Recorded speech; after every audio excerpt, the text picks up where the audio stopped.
राधे राधे बाबा, और कैसे हो? प्रणाम, दंडवत। तो कहने का मतलब है शब्द रूपी बाण, जो जहरीला बाण होता है ना, वो धनुष से निकलता है और कोई भी प्राणी का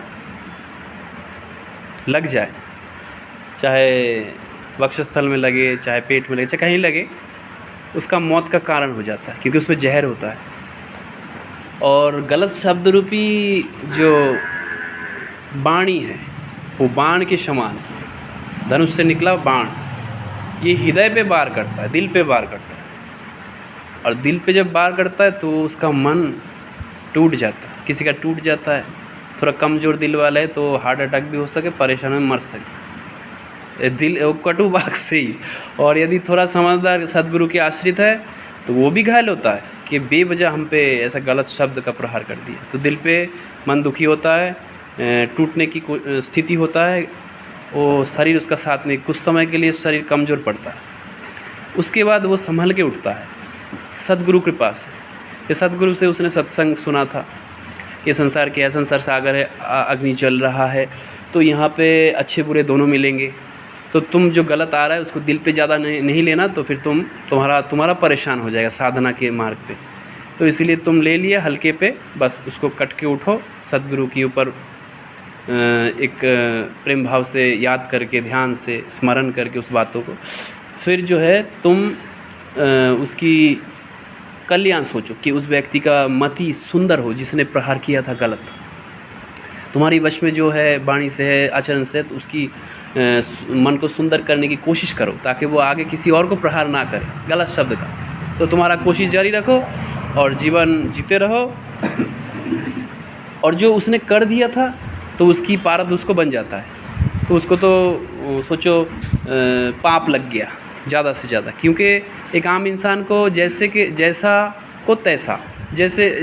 सोचो जैसे को तैसा का मतलब है जो एक ही तरह का चलने वाला व्यक्ति है, तो वो दोनों आपस में टकराता है ना, तो उसको ज़्यादा पाप नहीं लगता। लेकिन एक सज्जन के ऊपर प्रहार करता है ना, कोई साधु सज्जन व्यक्ति के ऊपर यदि गलत प्रहार किया तो ज़्यादा लगता है, 100 गुना ज़्यादा पाप बन जाता है। तो वो अब काल उसके दूर था, उसका उम्र ज़्यादा था, लेकिन वो काल नज़दीक हो जाएगा, उसको ज़्यादा झगड़ेगा, अकाल मृत्यु हो जाता है।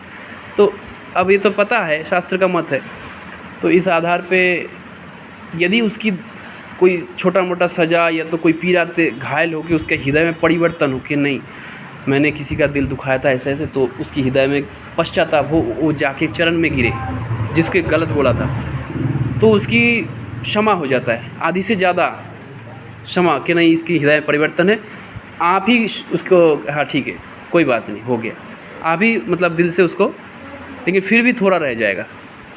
अब यदि वो सद्भाव से चलते रहे, जीवन गुजारते रहे, तो उसका जो भी जितना प्रारब्ध है वो धीरे धीरे परमात्मा की कृपा से, सद्गुरु की कृपा से ख़त्म हो जाएगा, उसकी नया जीवन हो जाएगा।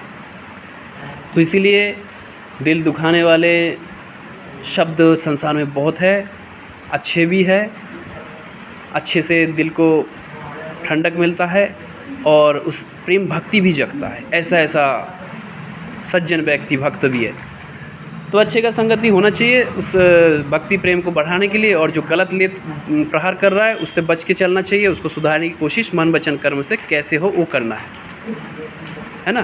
तो ये कोशिश में जीवन जीना है, तो जीवन धन्य होगा, नहीं तो फिर ज़्यादा वो परेशानी वाली शब्द यदि दिल पे लेंगे तो अपना ही कर्म बिगड़ जाएगा, फंस जाएंगे। इसलिए ज़्यादा दिल पे लेना नहीं है, वो जो गलत सलत बोल रहा है उसको थोड़ा साइड होके चलना है ना, और कोशिश करना कैसे वो गलत को सुधारा जाए।